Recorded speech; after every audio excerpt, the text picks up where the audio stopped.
Good afternoon, everyone. Today, we will try to learn about the adrenergic receptors. And in the adrenergic receptors, basically there are two types of receptors. One is the alpha receptor and one is the beta receptor. So we can block the alpha receptor and the beta receptor also. So we have the alpha blocker and the beta blocker. In the alpha blocker, there are two types of receptor. One is the alpha 1 and one is the alpha 2.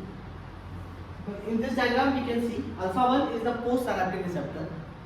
This receptor is present beyond the synapse, so postsynaptic, and alpha 2 is the presynaptic receptor. It has clinical importance also that we will see later on.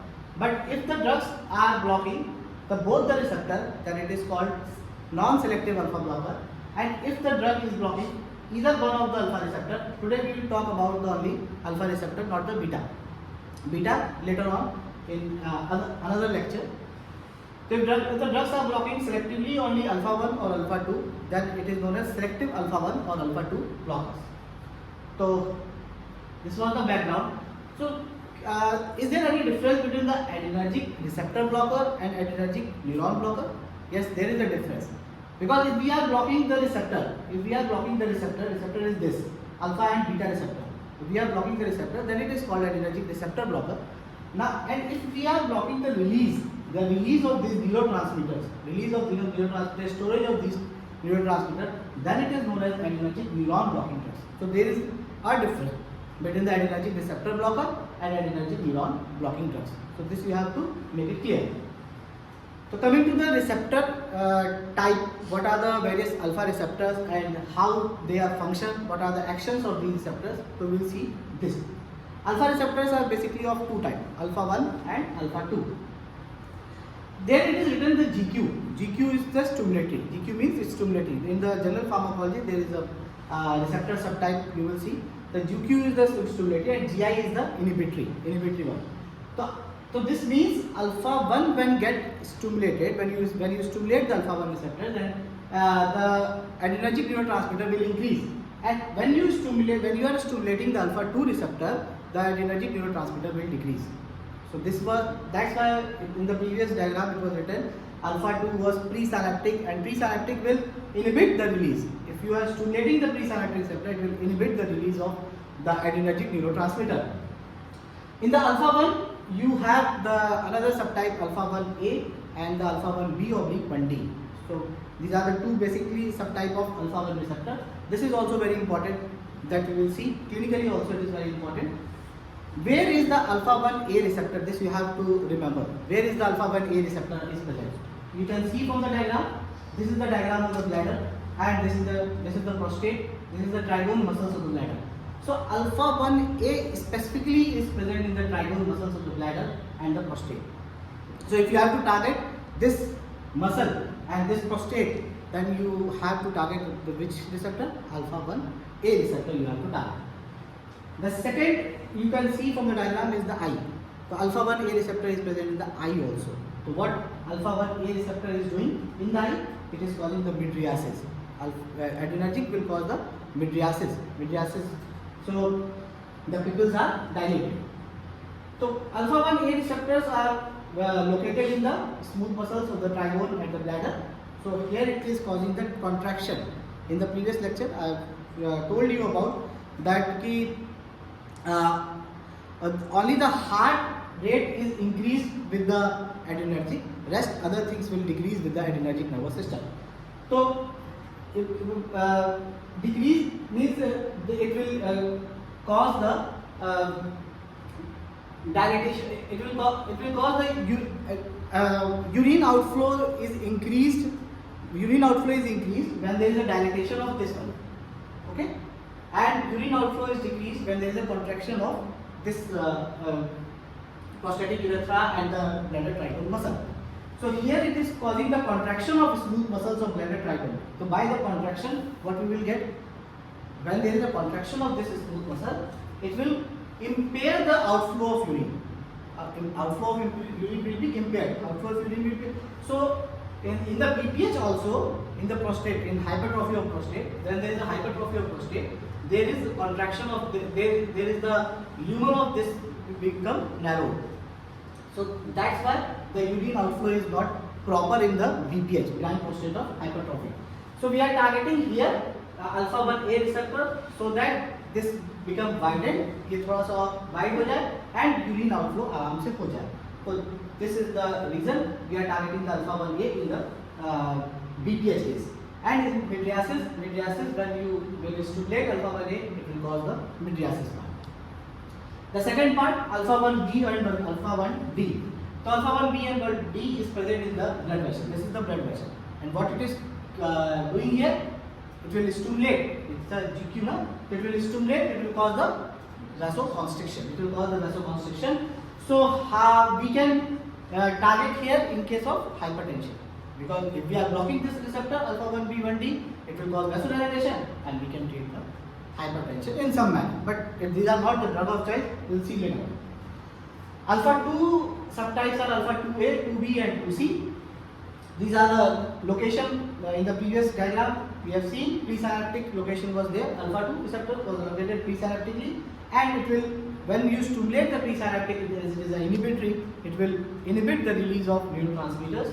So acts like a brake to sympathetic system. So it will suppress the sympathetic outflow, increase the vagal tone. Other actions of alpha 2 are these three actions of alpha 2: facilitate the platelet aggregation, inhibit the release of noradrenaline and acetylcholine from nerve ending, and regulate the metabolic effects also. So these are the other functions. Mainly you have to remember that it acts like a brake to the sympathetic system. It will decrease the adrenergic neurotransmitter. So how can you classify the alpha blockers? I have told you alpha blockers are the alpha receptors are alpha 1 and alpha 2. We can block the alpha 1 receptor specifically, then it is called as selective. If we are blocking both the receptor alpha 1 and alpha 2, then it is non-selective alpha blocker.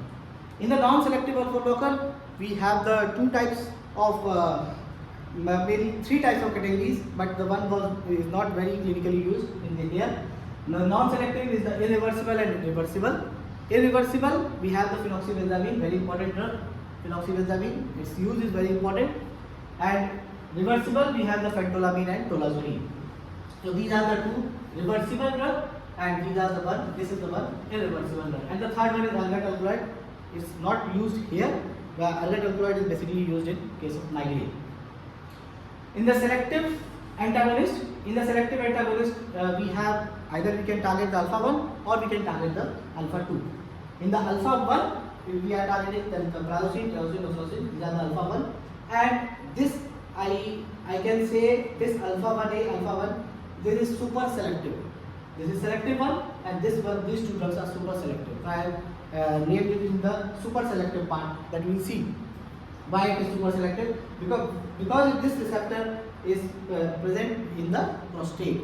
So that's why it's a super selective alpha 1A specifically. And alpha 2 selective yohimbine. Yohimbine is a drug not very much clinically used, but I will tell you the very बहुत अच्छा use बताएंगे yohimbine का, that will see to it. So coming to the non-selective alpha blocker. In the non-selective alpha blocker, we are having the two types. The one is the irreversible and one is the reversible. So if you are blocking the alpha 1 and the alpha 2, both the receptor you are blocking. You are blocking the alpha 2 also. Alpha 2 when it is blocked, then it will alpha 2 is causing the decrease in the neurotransmitter. Alpha 2 stimulating will cause decrease in the neurotransmitter. And if we are blocking the alpha 2, so it will enhance the release of noradrenaline. This is correct, because alpha 2 is blocking. Alpha 2 when you are stimulating is a presynaptic, it's inhibitory, so it will inhibit the release of noradrenaline. And here if you are blocking the presynaptic alpha 2, it will enhance the release of noradrenaline and decrease the peripheral vascular resistance, followed by reflex tachycardia, because alpha 1 you are blocking, that's why decrease in the peripheral vascular. Alpha 1 is for the vasoconstriction. So that's why it's decreasing the vascular resistance and followed by reflex tachycardia. What are the uses? फिनॉक्सीबेंजामीन का बहुत important use जो है वो है एक pheochromocytoma. ये सबको पता होना चाहिए. Phaeochromocytoma is a tumour of adrenal medulla. Adrenal के दो पार्ट होते हैं. Adrenal is a supraadrenal gland. दो पार्ट है, cortex and medulla. Adrenal medulla में जो ट्यूमर है वो फियोक्रोमोसाइटोमा। और एड्रिनल मेडुला का काम होता है कैटेकोलामीन्स को रिलीज करना, noradrenaline, adrenaline, dopamine, these are the catecholamines, endogenous catecholamines, इनको रिलीज कराता है फियोक्रोमोसाइटोमा, इनको एक्सेस में रिलीज कराता है फियोक्रोमोसाइटोमा। तो इसके लिए ड्रग है हमारे पास फिनॉक्सीबेंजामीन। ट्रीटमेंट ऑफ चॉइस अगर पूछा है तो इसके लिए ट्रीटमेंट ऑफ चॉइस तो सर्जिकल रिसेक्शन है, लेकिन अगर ड्रग देखेंगे तो फिनॉक्सीबेंजामीन दिया जाता है सर्जिकल रिसेक्शन से पहले। Second use clonidine withdrawal. Clonidine क्या है? Clonidine it is a selective alpha 2 agonist, selective alpha 2 agonist. And alpha 2 agonist है तो नॉरएड्रेनालिन का रिलीज कम करेगा तो क्लोनिडीन को we can use in the hypertension, we can use clonidine in the hypertension. Release कम हो गया कैटेकोलामीन का तो हाइपरटेंशन में यूज कर सकते हैं। लेकिन अगर क्लोनिडीन किसी को हाइपरटेंसिव पेशेंट में दे रहे हो और सडन क्लोनिडीन का विड्रॉ कर लिए, हम सडन उसको रिमूव कर लिए, तो वो फिर से हाइपरटेंसिव क्राइसिस में चला जाएगा, मतलब फिर से वो हाइपरटेंशन में चला जाएगा क्योंकि आपने सडन विड्रॉ कर दिया क्लोनिडीन को। तो this is written abrupt withdrawal of clonidine lead to hypertensive crisis. और इनको ट्रीट कर सकते हैं हम अगेन अल्फा ब्लॉक।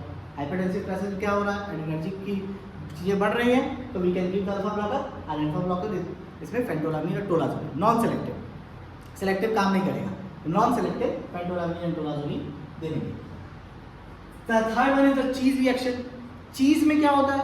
चीज में होता है टायरामीन। और जब आप एड्रेनर्जिक का क्लासिफिकेशन पढ़े होंगे वहाँ पे टायरामीन लिखा हुआ है कि टायरामीन का काम ये होता है कि कैटेकोलामीन को रिलीज करता है, टायरामीन कैटेकोलामीन को रिलीज करता है। और ये टायरामीन मेटाबोलाइज होता है माओ से। तो अगर हम कोई चीज ले रहा है, if anyone is eating the cheese, anyone is having the cheese, and he or she is in the MAO inhibitors also, चीज से क्या होगा? टायरामीन बढ़ेगा। टायरामीन तो बढ़ेगा, टायरामीन अगर मेटाबोलाइज नहीं होगा तो टायरामीन एक्सेस हो जाएगा बॉडी में। टायरामीन जब बॉडी में एक्सेस हो जाएगा, माओ क्योंकि मेटाबोलाइज नहीं हो रहा है, आपने माओ इनहिबिटर्स दे रखे हैं, तो मेटाबोलाइज नहीं हो रहा है, वो टायरामीन एक्सेस में है। टायरामीन एक्सेस में तो कैटेकोलामीन एक्सेस में, कैटेकोलामीन एक्सेस में तो हाइपरटेंशन होगा। तो this is the sudden severe hypertension फिर से होगा।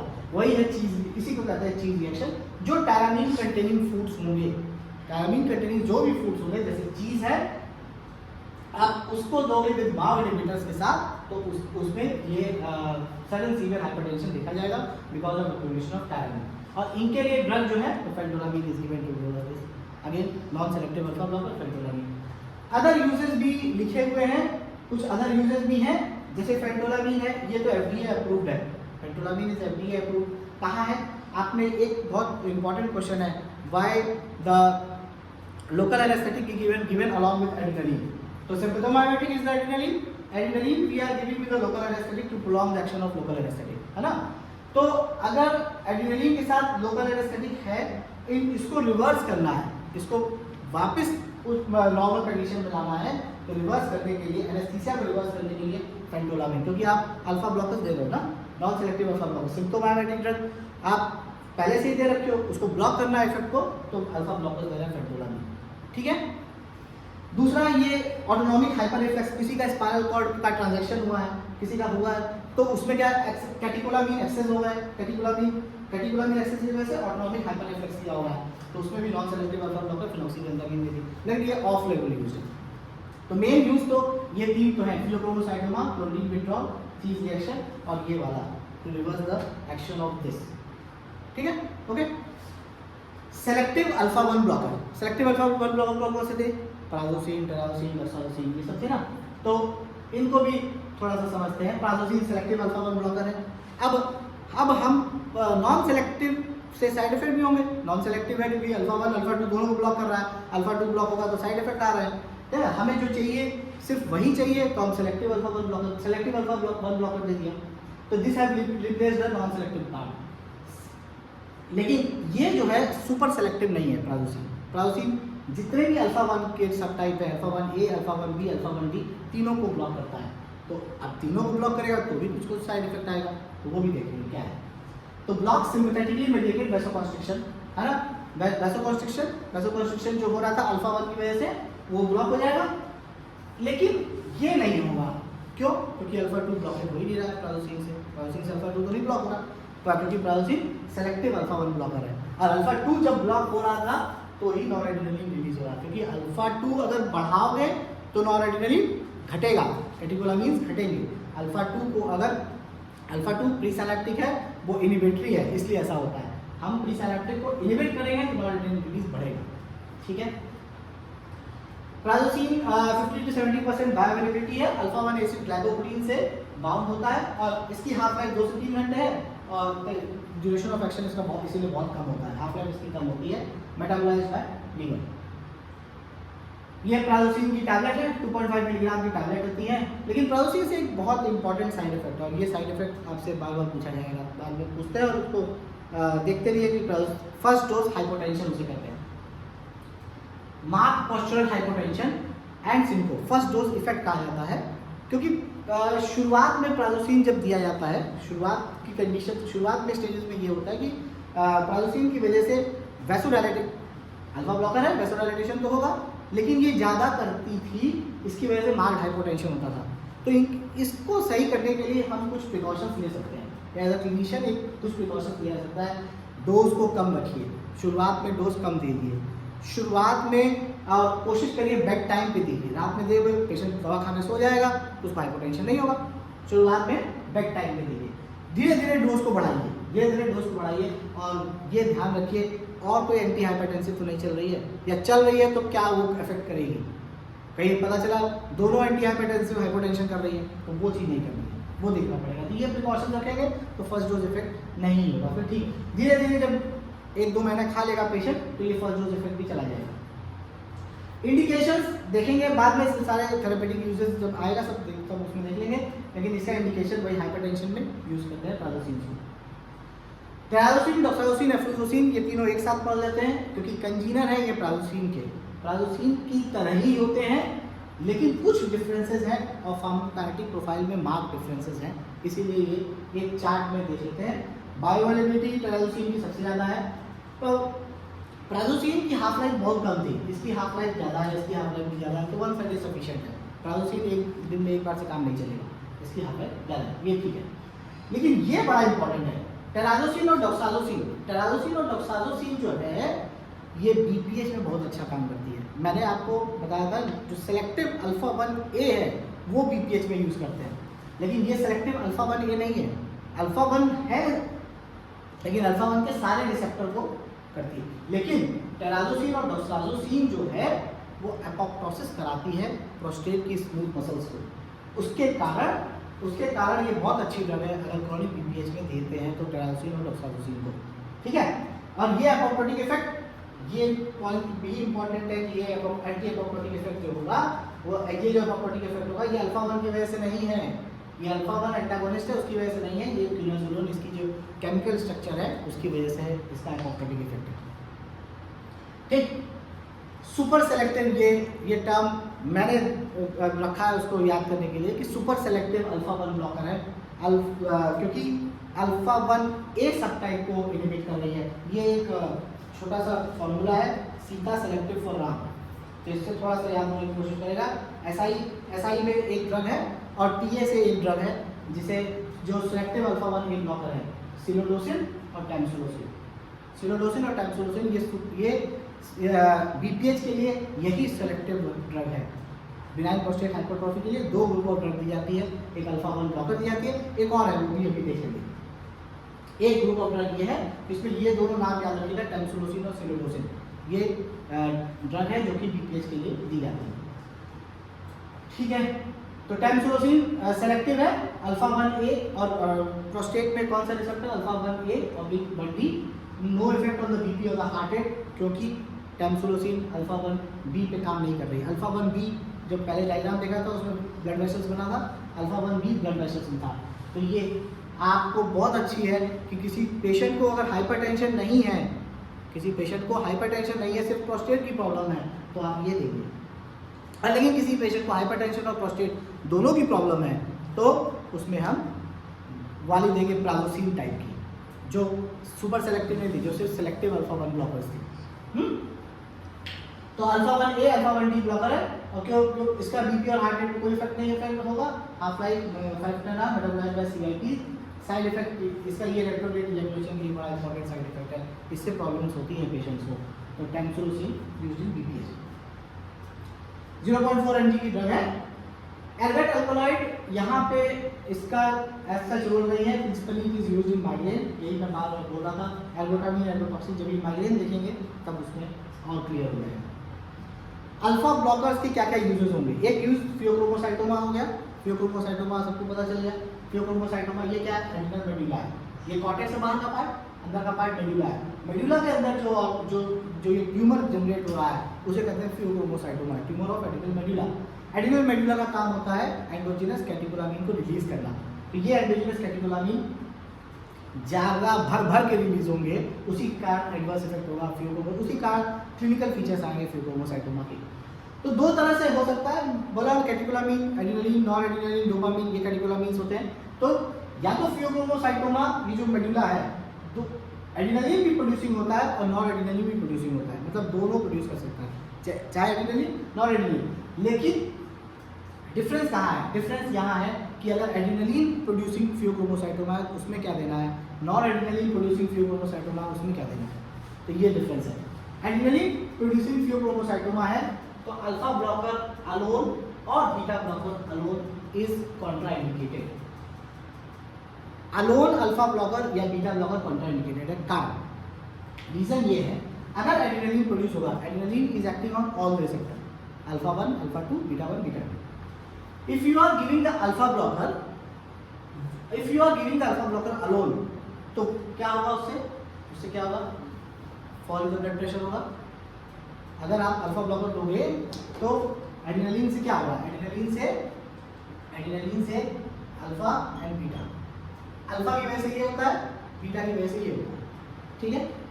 अगर if you are giving the alpha blocker in adrenaline producing tumour तो क्या होगा, सिर्फ बीटा का इफेक्ट आएगा, बीटा का इफेक्ट आएगा तो ये ब्लड, ये क्या होगा, इसका मतलब ये ब्लड प्रेशर गिर रहा है, दिस इज द हाइपोटेंशन। तो अगर अल्फा ब्लॉकर दोगे तो सिर्फ क्या होगा, हाइपोटेंशन। अगर मान लीजिए आपने बीटा ब्लॉकर दे दिया, सिर्फ बीटा ब्लॉकर दिया तो क्या होगा, हाइपरटेंशन, हाइपरटेंशन हो गया। तो हाइपोटेंशन भी नहीं चाहिए, हाइपरटेंशन भी नहीं चाहिए, तो इसलिए अलोन अल्फा ब्लॉकर या बीटा ब्लॉकर नहीं देते हैं एड्रेनलिन प्रोड्यूसिंग ट्यूमर में। लेकिन नॉन एड्रेनलिन प्रोड्यूसिंग ट्यूमर अगर है, नॉन एड्रेनलिन कहाँ काम करता है, अल्फा 1, अल्फा 2, बीटा 1। बीटा 2 पे काम नहीं करता नॉन एड्रेनलिन, नहीं काम करता। अल्फा 1 की जो ब्लड वेसल्स होता है, अल्फा 1 की वजह से वैसोकंस्ट्रिक्शन होता है और बीटा 2 की वजह से ब्रोंकोडायलेटेशन और वैसोडायलेटेशन होता है। यहाँ पे बीटा 2 तो है ही नहीं, नॉन एड्रेनलिन में बीटा 2 है ही नहीं, तो बीटा ब्लॉकर अलोन, अगर बीटा ब्लॉकर अगर हम बीटा ब्लॉकर अलोन देते हैं तो ये बीटा 1 और बीटा 1 भी हट जाएगा, सिर्फ क्या बचेगा, सिर्फ अल्फा 1 बचेगा। इस अल्फा 1 बचने की वजह से अब ये जो ऐसे इफेक्ट आ रहा था, अब ये इफेक्ट पूरा हट जाएगा और सिर्फ हाइपरटेंशन रहेगा। तो बीटा ब्लॉकर अलोन अगर देंगे तो ये देखिए, अगर अल्फा ब्लॉकर या बीटा ब्लॉकर अलोन दिए तो हाइपरटेंशन भी हो सकता है, हाइपोटेंशन भी हो सकता है। लेकिन बीटा ब्लॉकर अलोन दिए तो हाइपरटेंशन होगा, क्योंकि अब बीटा का जो भी इफेक्ट होगा वो नहीं आएगा। तो increase risk of hypertension with beta blocker alone.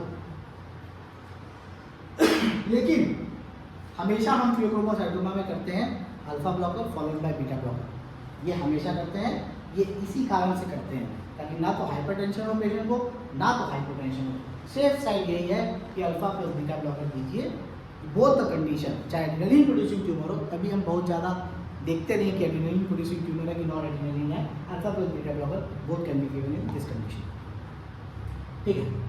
Vasomotor reversal del अब वही चीज़ है, उसी चीज़ को जैसे अभी यहाँ पे समझाए थे वही चीज़ फिर से रिपीटेड है। अब इसमें again alpha receptor, beta receptor, ये अल्फा की वजह से, ये बीटा की वजह से, अल्फा 1 और बीटा 2। एड्रेनालिन से दोनों इफेक्ट आएगा। अगर एड्रेनालिन के साथ अल्फा ब्लॉकर दे दें, एड्रेनालिन के साथ अल्फा 1 ब्लॉकर दे दें, तो ये इफेक्ट तो चला जाएगा। और ये इतना ही नहीं रहेगा, अब ड्रग सिर्फ बीटा पे ही काम करेगी। जब बीटा पे ही काम करेगी तो ये और नीचे की तरफ चला जाएगा। तो इसे कहते हैं exaggerated form of blood pressure. यही है वैसोमोटर रिवर्सल और डेल। सर हेनरी डेल ने इनको निकाला था, इसलिए इनकी फोटो ये लगी है। हाइपरटेंशन में दे सकते हैं non selective alpha blockers, selective alpha 1 blocker. Non selective तो नहीं देना चाहिए, नहीं तो और दिक्कत आएगी। सेलेक्टिव अल्फा 1 ब्लॉकर दे सकते हैं, but this is not the drug of choice. Hypertension जब पढ़ेंगे तो उसमें ड्रग ऑफ चॉइस देखेंगे। ABC है वो, ACE inhibitors, ARBs, these are the drug of choice in hypertension. ठीक, लेकिन रेजिस्टेंट हाइपरटेंशन भी दे सकते हैं। तो प्रोस्टेट का ये चीज थी कि प्रोस्टेट अगर बढ़ेगा, prostate is the organ in the male only, तो प्रोस्टेट अगर बढ़ेगा तो ये नॉर्मल डायमीटर है इसका, ये यहाँ से यूरिन आउटफ्लो हो जाएगा। लेकिन अगर प्रोस्टेट बढ़ेगा तो urine outflow will get impaired, urine outflow नहीं हो पाएगा। तो ये हमको यही सही करना है कि यूरिन आउटफ्लो को बढ़ाना है, क्योंकि प्रोस्टेट के पेशेंट में ड्रिबलिंग ऑफ यूरिन होती है, बूंद बूंद करके यूरिन आती है because of this activity only. कैसे सही कर सकते हैं? दो हमारे पास तरीका है, दो हमारे पास ड्रग्स हैं। तो ये रैशनली भी पूछते हैं आपसे, why the combination of these two drugs are given in the benign prostate of hypertrophy। Prostate की हाइपरट्रॉफी में दो कंपोनेंट होते हैं, एक इज द स्टैटिक कंपोनेंट होता है और एक होता है डायनामिक कंपोनेंट। स्टैटिक कंपोनेंट से क्या होगा? स्टैटिक कंपोनेंट से साइज बढ़ेगा, मास बढ़ेगा, जो प्रोस्टेट का मसल मास है वो बढ़ता है स्टैटिक कंपोनेंट से। और डायनामिक कंपोनेंट से क्या होता है? डायनामिक कंपोनेंट से उसकी एक्टिविटी बढ़ेगी, उसकी टोन बढ़ेगी, उसकी मूवमेंट बढ़ेगी। तो स्मूथ मसल की टोन बढ़ती है किससे? डायनामिक कंपोनेंट से। अब हमारे पास दो ड्रग हैं, दो तरह की ड्रग हैं जो अलग अलग एरिया पे काम करती हैं। इसको कौन सही करेगा? इसको सही करने वाले हमारे पास है 5 अल्फा रिडक्टेस, ये सिंगल भी है, 5 alpha reductase inhibitor. 5 alpha reductase क्या करता है? टेस्टोस्टेरोन को डाइहाइड्रोटेस्टोस्टेरोन में कन्वर्ट करता है। ये टेस्टोस्टेरोन को डाइहाइड्रोटेस्टोस्टेरोन ये एक्टिव कंपोनेंट है। तो टेस्टोस्टेरोन से डाइहाइड्रोटेस्टोस्टेरोन जब नहीं बनेगा तो फिर स्मूथ मसल का जो मास, जो साइज बढ़ रहा है वो साइज नहीं बढ़ेगा, लेकिन थोड़ा टाइम लगता है इसको एक्शन आने में। ठीक है, अब इन दो ड्रग का एक्शन आने में टाइम लगेगा। अब किसी को प्रोस्टेट की प्रॉब्लम है उसको तो एक्शन तुरंत चाहिए, लेकिन ये अगर इसको सही कर दोगे आप तो एक्शन तुरंत आता है उसका, मतलब उसकी ड्रिबलिंग ऑफ यूरिन कम हो जाती है एक बार के लिए। लेकिन अगर ये भी दोगे साथ में तो लॉन्ग टर्म में उसको फायदा होगा कि उसका स्मूथ मसल मास कम हो गया। ठीक है, अब ये दिया हमने बस, तो अल्फा 1 ए ब्लॉकर दिया, अल्फा 1 ए ब्लॉकर हम पढ़ रहे थे, टैमसुलोसिन, सिलोडोसिन, सीता silodosin and tamsulosin. Selective alpha 1 A blockers, जब इनको दोगे अल्फा 1 ए क्या कर रहा था? कॉन्ट्रैक्शंस कर रहा था, मतलब वो जो ल्यूमन था उसको नैरो कर रहा था। अब ब्लॉकर दे दोगे तो ल्यूमन वाइड हो जाएगा। तो अल्फा 1 ए ब्लॉकर जब देंगे तो improve the symptoms and fluorine urine obstruction, तो एक तरह से तुरंत ही उसको आराम मिलना शुरू हो जाएगा। तो दो ग्रुप ऑफ ड्रग्स हैं, इसका रैशनल ये है कि काहे why we are giving the two group of drug, what is the rational behind that. और क्या क्या यूजेस हैं? पेरिफेरल वैस्कुलर डिजीज, किसी को peripheral vascular disease peripheral and arteries होती हैं, अगर वो कॉन्ट्रैक्टेड है तो गैंग्रीन होना शुरू हो जाएगा। तो peripheral vascular disease Raynaud disease है, उसके लिए दे सकते हैं डिजिटल वैसोस्पाज़म, उसके लिए भी अल्फा ब्लॉकर्स, क्योंकि अल्फा ब्लॉकर दोगे तो वैसोकंस्ट्रिक्शन नहीं होगा। Calcium channel blockers are much more effective, लेकिन CHF में इसका बहुत ज़्यादा लेकिन नहीं यूज़ करते, लेकिन है यूजेबल। और पेपावेलिन और फेंटोलामीन इंड्यूस्ड पेनाइल रिडक्शन, जो जिसमें इम्पोटेंसी की थैलेमी के लिए, तो वहाँ पे भी हम इसके इफेक्ट को ब्लॉक करना है तो इम्पोटेंसी के लिए पेपावेलिन और फेंटोलामीन का इंजेक्शन है। ये योइम्बीन है, योइम्बीन एज सच क्लिनिकल इसका यूज़ नहीं होता है योइम्बीन का, no valid indication for clinical use. लेकिन योइम्बीन है क्या? It's a alpha 2 blocker, yohimbine alpha 2 blocker है, ये पता होना चाहिए पहले। अब योहिम्बीन से alpha 2 blocker, alpha 2 presynaptic है, प्री सिनेप्टिक है मतलब उसका रिलीज अल्फा 2 की वजह से रिलीज उसका कम हो जाएगा। अल्फा 2 ब्लॉकर देंगे तो रिलीज बढ़ जाएगा, यही है ना कंसेप्ट, तो यही है हमारा। अल्फा 2 की वजह से कैटेकोलामिन का रिलीज कम होता है, अल्फा 2 ब्लॉकर देंगे तो कैटेकोलामिन का रिलीज बढ़ जाएगा। तो ये देखिए, ये अमेज़न पे है एक दवा, योहिम्बीन करके एक दवा है, इसमें देखिए क्या लिखा है, to enhance the performance, increase the fat burning, improve the blood flow. तो एफ्रोडेसियाक इफेक्ट मतलब सेक्सुअल एक्टिविटी को बढ़ाने के लिए ये योहिम्बीन का यूज़ भी होता है। योहिम्बीन मार्केट में इस तरह से भी मिलती है, बट क्लिनिकली ये अप्रूव्ड नहीं है, इसलिए ऐसे नहीं यूज़ होती है, लेकिन ऐसे मार्केट में है। तो ये परफॉर्मेंस को बढ़ाती है बिकॉज क्योंकि अल्फा 2 ब्लॉकर है, अल्फा 2 ब्लॉक कर रहा है तो कैटेकोलामिन्स का रिलीज बढ़ रहा है। कैटेकोलामिन्स जब एक्सेस होता है तो ही तो ब्लड फ्लो बढ़ता है, तो ही तो फैट बर्निंग होगी, ठीक है। तो this was the yohimbine part, thank you.